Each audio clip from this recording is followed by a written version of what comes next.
Hi, I'm Coralee Oakes, the MLA for Cariboo North, and we thought it would be important to provide everyone some updated information about what is happening throughout the Cariboo North area. It's a significantly large area. So first, for the communities of Miocene, Horsefly, Big Lake, Tyee Lake, and Likely, the communities have come together. They're working very diligently behind a lot of the fires that we know as the 150-mile fire that is now merged into the Wildwood fire. So those two fires have merged, but I can tell you that the communities are doing well, that they're working diligently together.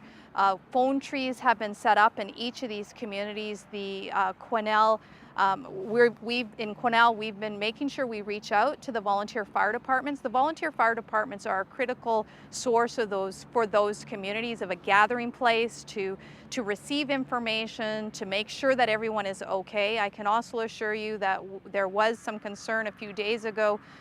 Likely was out of fuel, and we've been able to get fuel trucks into them. We were challenged in Horsefly because power went out, and this is just a reminder for everyone.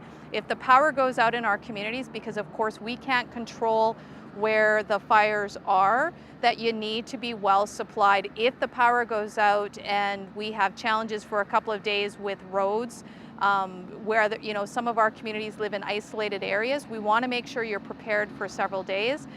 The other great news that happened yesterday for these communities who've been fighting the fires, the volunteer fire departments have been working so hard 24/7. Supplies came from the Fort Mac Heroes. So yesterday, loads of supplies came to Likely and Tyee Lake and Big Lake and Horsefly, and the communities desperately needed the supplies like water and some of those other very important essentials.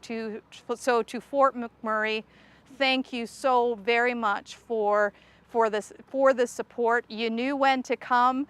It came at the right time because we desperately needed these supplies.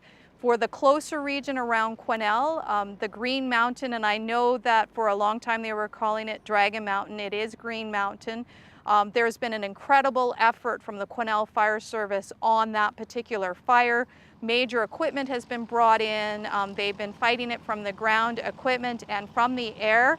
And it's wonderful when you've got people from the area who understand the area, combined with the fire services who are doing an amazing job, that we're seeing we're seeing success on that fire. For the folks out on Hydraulic Road, I know you were tremendously nervous. The other critical piece, and then we go to West Fraser. There was a public meeting last night at the West Fraser Fire Hall. And that was just to make sure that folks realized that we do need to take every precaution right now. We know there are several fires in the vicinity of the area. We have unpredictable weather right now. We are expecting inclement weather tomorrow as well. And so we need to keep an eye on that. We need to be vigilant. We need to be ready. The number one question that came up, why are we doing the alerts? So, why are the alerts going out if we're not going to be evacuated right away? Here's what I can say. I've talked to many people who have been evacuated who did not have the amount of time necessarily to pack up all of their belongings. And so we want people to be safe, and we want people to be prepared. We want to give you that time so that you can be prepared if you are evacuated, and we hope that you aren't.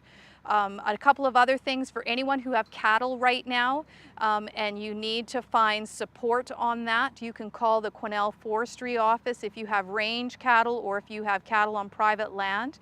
There is support for you. You can contact my office at 250-991-0296 for those numbers. As well, if you are evacuated or on alert, we are warning people that there are livestock on roads, because the process for many of these folks is it's safe to open the gates. So please note that there might be additional livestock on the highways or on the roads that you need to be aware of. So please drive cautiously. And then two other wonderful stories that have emerged out of difficult times. Lataco Dene Nation has opened their doors and are hosting not only First Nations from the surrounding areas of Sugarcane and Estella and Hatzel and the surrounding areas.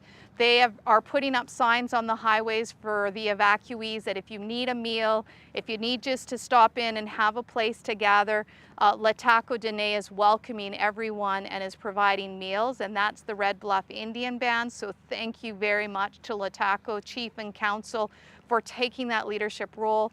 At the Quesnel Library, Barb is offering to print out information sheets for a lot of people who don't have internet. And right now that is the most up-to-date information is by going on the internet. And I know many people are, that who don't have access want to have access to information. And so you can go to the Quesnel Library.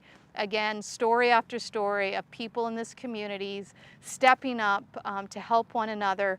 It is a strong sense of community, and if you've been evacuated or you're on alert, you are all in our prayers, and we're here to support you.